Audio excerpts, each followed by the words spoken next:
Keto easy recipe po tayo po. Chicken thigh po ito po. Simple lamang at napakabilis lang lutuin. So una po ay niluto natin sa coconut oil.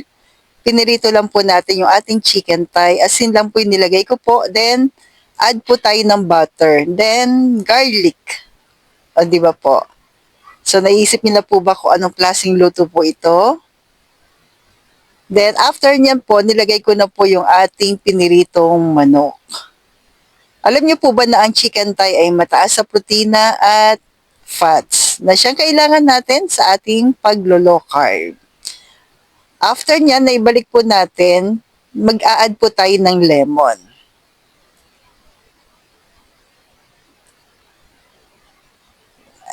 Then, pampalasa din natin asin, paminta.